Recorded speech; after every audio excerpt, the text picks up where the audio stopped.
Bonjour à tous, j'espère que vous allez bien. Encore une fois, je ne suis pas chez moi. Je suis encore une fois au Théâtre à l'Ouest qui a eu la gentillesse de m'accueillir pour l'interview de la personne à côté de moi. Si vous ne le connaissez pas, je pense vraiment qu'il faut sortir de votre grotte parce que sinon, je ne sais pas comment vous avez fait pour le louper. Mais pour ceux qui ne te connaîtraient pas, les 2-3 qui vivent encore au fond de leur grotte, est-ce que tu pourrais te présenter s'il te plaît? Bien sûr, je me présente, je m'appelle Tom Village, j'ai 33 ans, je suis humoriste, comédien, je fais un petit peu de télé, un petit peu de radio. Voilà. Super. Et du coup, donc, tu fais de la scène depuis toujours? Quasiment, oui, on va dire que j'ai commencé il y a une dizaine d'années la scène et que j'ai beaucoup fait dans les cafés-théâtres, les comédie clubs et les premières parties de copains. Et que là, ce spectacle-là, ça va faire 3 ans que je l'ai démarré, enfin juste avant le Covid. Les fameux. Le fameux. Et du coup, qu'est-ce qui vous a poussé à faire de la scène justement? Pourquoi pas un métier un peu plus classique? En fait, c'était vraiment le truc que je rêvais de faire. J'avais un petit peu fait de théâtre avec des copains au lycée, en seconde terminale, et j'avais adoré ça. Et j'avais commencé à écrire mes premiers sketchs que j'avais fait un peu au spectacle de fin d'année. C'était cool. Et c'était un peu vertigineux, mais c'était chouette. Et puis après le bac, j'ai eu la chance, j'ai fait de la radio. J'ai commencé par la radio, ma vie active, et puis après, de fil en aiguille, des rencontres. On m'a présenté Kader Aoun, qui a travaillé entre autres avec Jamel, avec Mathieu Madénian, avec Norman, etc. Et Kader m'a dit, bah vas-y, viens au Paname si tu veux, qui est un petit comédie club à Paris. Et puis je suis venu faire mes premiers sketchs là-bas. Voilà. D'accord. Et ça a duré combien de temps la partie café-théâtre, on va dire? Un peu long parce qu'en fait déjà il y a un peu sur la partie stand-up, il n'y a pas vraiment d'école, donc pour apprendre il faut jouer quoi. Il faut jouer, donc au début il faut se prendre des gamelles, faut jouer, c'est comme au tennis et tout. Plus tu joues, plus tu t'améliores.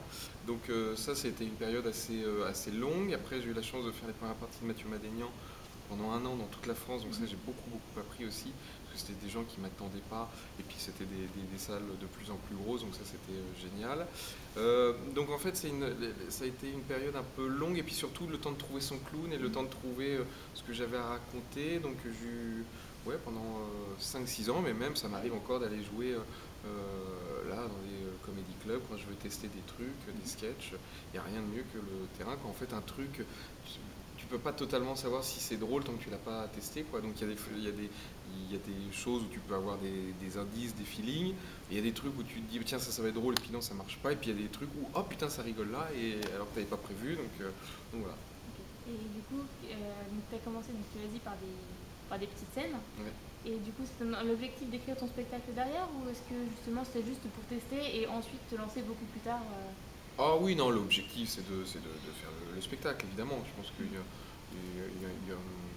ça m'étonnerait qu'il y ait un humoriste qui ait envie juste de faire des plateaux et des cafés-théâtres. Oh, c'est pas Non, enfin, quand je veux dire café-théâtre, c'est-à-dire que moi j'ai en tête il y a à Paris, mais un peu partout dans toute la France, il y a des plateaux d'humoristes, donc on est 4-5, et tu fais des 5-10 minutes. Ouais. Donc voilà, le but c'est de travailler ces passages de 5-10 minutes. Quand il y en a un de près, tu le mets de côté, tu passes à un nouveau. Et après, c'est comme ça que, en tout cas au début, sur le stand-up, tu construis un peu ta première heure de spectacle au début, quoi. Et donc du coup, pour ceux qui l'ignoraient, on t'a vu aussi dans Mouche.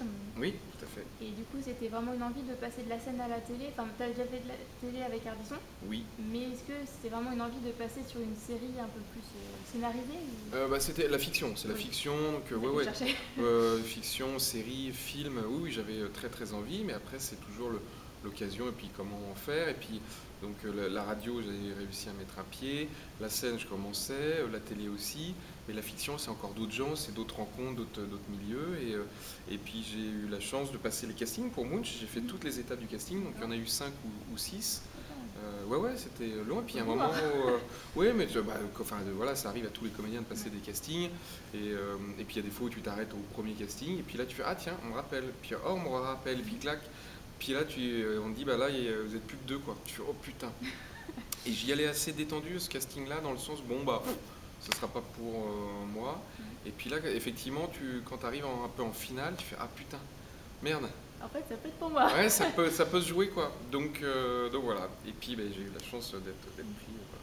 Et du coup, je sais qu'il y en a qui m'ont demandé, bon, Ça fait quoi de jouer avec Isabelle Nanty, avec Lucien Jean-Baptiste? Bah, c'est génial. En plus, non seulement c'est une série, mais avec des comédiens d'un talent fou. Isabelle Nanty, Lucien Jean-Baptiste, mais aussi Aurélien Vic qui tourne depuis 30 ans. Non, il y a beaucoup de gens, mais c'est génial parce que c'est comme jouer au tennis contre Nadal, c'est-à-dire qu'en plus ils sont sympas, ils t'envoient les bonnes balles et tout, tu crois que t'es bon. Donc non, c'était une école merveilleuse et ils ont été d'une gentillesse folle et justement, ça a été une très bonne école. Il y aura une prochaine saison ou pas? Je sais pas. Écoute, nous, en fait, on attend. C'est vrai? Ah oui, mais je sais pas. Appelle TF1, demande-leur. Il n'y a pas de souci, dès que j'ai 5 minutes, je les appelle. Je vais prendre 2 jours, mais c'est pas grave.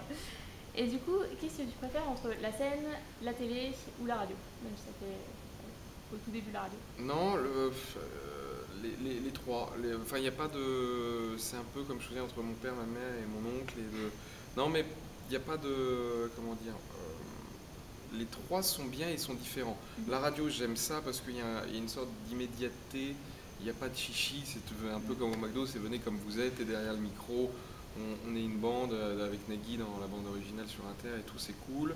Alors il y avait quoi? Il y a la radio. La série. La série c'est chouette aussi parce que la fiction même en général, même les films, c'est un truc qui reste. C'est-à-dire que la radio c'est éphémère, c'est une sorte de tuyau, tu te branches, t'écoutes, après tu as les podcasts, les replays, mais c'est très rare, tu vas pas écouter une émission d'il y a 15 ans, sauf s'il y a un sujet très précis ou un invité très précis, mais voilà.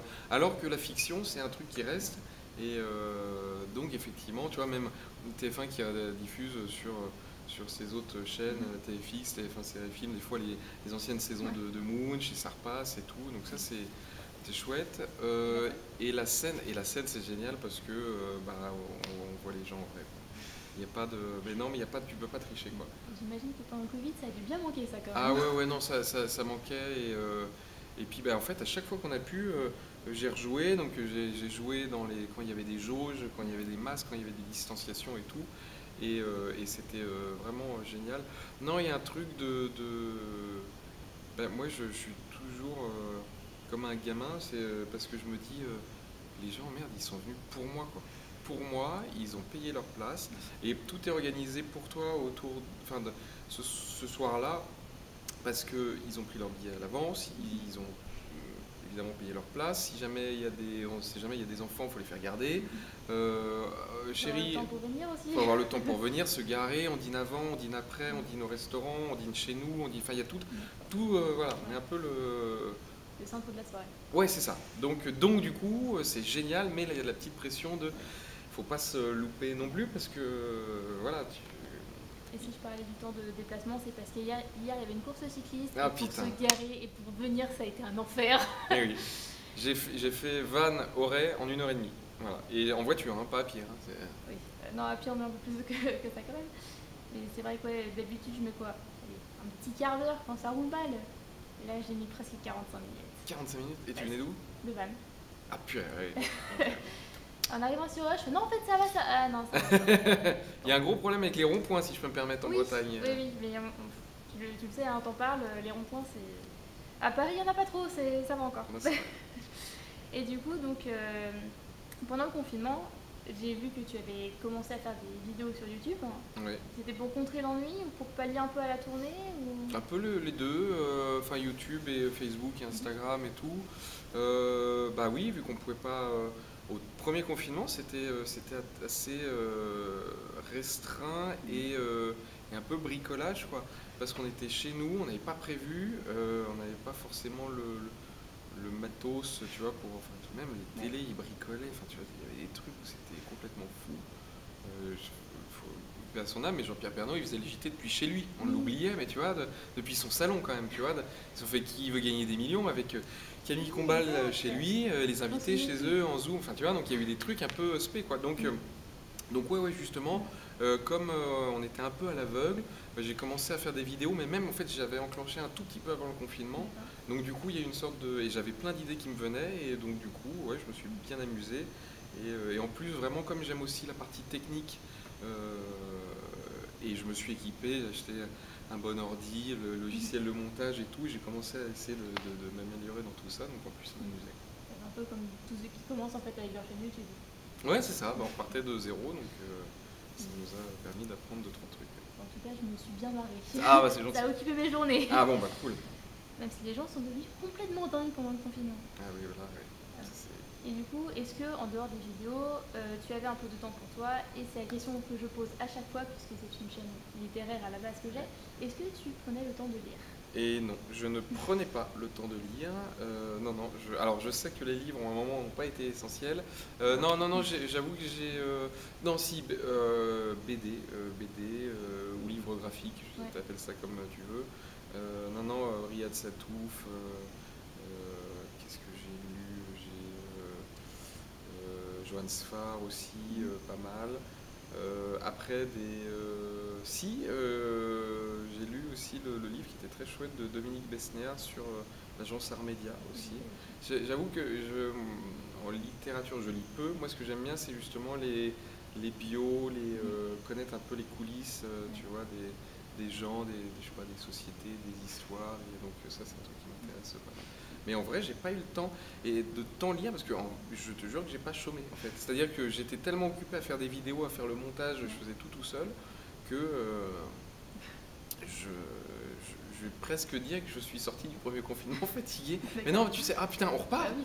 Ah merde, parce que ouais, bah, vous étiez en vacances, mais ouais, donc voilà. Justement, je me suis dit, j'en profiter pour relire Harry Potter. Puis en fait, on m'a dit, bah en fait, tu reprends pas le mois prochain, tu reprends demain. Ah, Ah, ok. putain, ouais, ça c'était. Puis Harry Potter, bah, on est parti de toute façon. Hein. Oui, on va pas s'arrêter. Et du coup, si tu n'avais pas été acteur, si elle n'avait pas eu la possibilité que tu deviennes ou que ça n'avait pas pris ou quoi, est-ce qu'il y a un autre métier que tu aurais voulu faire? C'est une dure question ça. Oui, je sais. Je sais pas, j'avoue que alors ça aurait pu ne pas marcher, mais après il y a la partie visible de l'iceberg un peu dans la lumière, mais il y a toute une partie dans l'ombre que vous n'avez pas vue, que j'ai vécue pendant des années et qui était chouette aussi, où j'étais déjà dans les médias, je bossais à Europe 1, j'étais bossé avec plein de gens super sur des émissions. En tout cas, j'ai fait des petits boulots quand j'étais plus jeune, les étés et tout. Et j'ai fait plein de trucs de manutention, d'intérim, où j'ai fait ok, putain, ça c'est. Ça, ouais. Et chapeau à ces gens-là parce que c'est vraiment les. Tu fais oh putain, moi je fais ça les 2 mois. Il y en a, et ça fait 25 ans qu'ils sont dans la boîte. Et ça c'est. Donc, en fait, tous ces petits trucs-là m'ont motivé à me dire ok. C'est vraiment de la scène. Il faut que j'y arrive, ouais. Et il faut que je vais tout faire pour bosser jour et nuit, voilà, mais je lâcherai pas. Donc je sais pas. Après, non, c'est vrai que j'aime bien le contact avec les gens. Donc je sais que c'est des métiers compliqués, mais peut-être la restauration, les bars, tu vois, Mais non, ouais. non, c'est pas le plus simple. Non, non, je sais bien. Non, non, mais tu vois, effectivement, je suis pas très bureau. Je suis pas très bureau, être enfermé de 9h à 18h dans un bureau, un open space et tout. J'avoue que ça, c'est. Il faut supporter aussi. C'est pas simple. Voilà. De toute façon, partout il y aura des contraintes. Donc au final, si tu fais ce que tu aimes, c'est le principal. Je crois que là, il faut avoir la chance, dans la mesure du possible, de faire un métier où tu n'as pas l'impression d'aller bosser. Oui. Tu vois, moi, ma petite sœur est en cuisine, je crois qu'elle s'éclate là-dedans. Elle bosse dans des super restos, elle s'éclate. Ma meilleure amie, elle est pâtissière, elle s'éclate dans ce qu'elle fait. Il faut essayer de trouver le truc où quand tu te lèves, tu n'as pas l'impression d'aller bosser, quoi. Donc c'est compliqué de trouver les métiers passion, mais il y a plein de. Ça dépend de ta passion. Il y a des infirmières, il y a des. Enfin, tu vois, des libraires, voilà, il y a plein d'options. C'est vrai que c'est rare aujourd'hui les gens qui n'ont pas l'impression d'aller bosser en se levant. Enfin, j'ai l'impression autour de moi en tout cas qu'il y en a beaucoup qui vont se lever par obligation.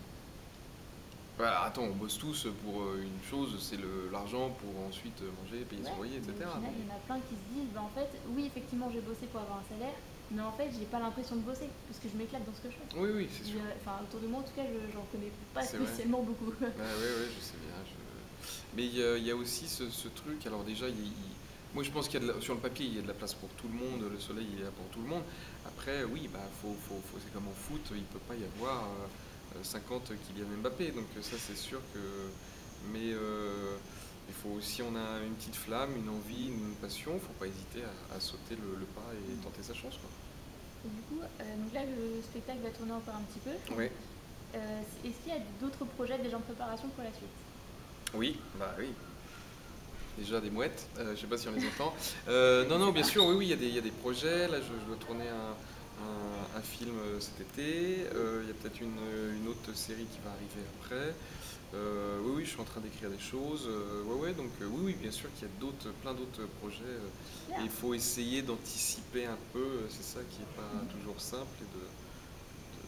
Voilà, il faut pas rester sur ses acquis. Il faut toujours avoir un petit coup d'avance. Exactement. Et pour toi, c'est quoi la consécration ultime dans ton métier? Consécration ultime.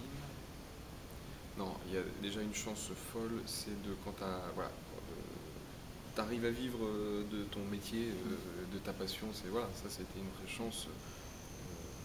Ça c'est génial. Donc après, la consécration ultime, je sais pas qu'est-ce qui t'ont répondu les autres. Je sais pas, parce que par exemple, François-Xavier de Maison, je vous mettrai la vidéo à la fin, faites pas genre, vous le savez très bien. Il m'a répondu en fait, il veut juste être heureux, tout simplement, Ouais. parce qu'au final, pour lui, c'est la plus grande consécration. Paul Taylor, lui aussi, je crois que c'était quelque chose comme ça. Ouais, ouais, ouais, c'est ça, je m'en rends compte plus le temps passe, c'est que il faut aussi prendre du temps pour soi, et c'est vrai que c'est des métiers qui sont alors fabuleux, là je me plains pas du tout, enfin j'ai une chance folle, mais tu vois là en ce moment je suis pas beaucoup chez moi, pas beaucoup les week-ends, les soirs, les trucs, donc effectivement de trouver du temps pour ceux qu'on aime et trouver les bons moments aussi. Donc ouais, c'est ça qui est pas... Parce que c'est vrai il y a toujours la partie lumière, les gens ils voient ça, mais ils voient pas l'autre côté. Et puis en vrai, là tu vois, il y a des projets qui arrivent, mais en vrai de vrai, après le mois de juillet, alors si, il y a les dates de tournée du spectacle, et après le mois de juillet, je sais pas ce que je fais en fait. Tu vois, tant qu'un film n'est pas tourné, enfin, tout ça n'est pas fait, il peut toujours tout se passer.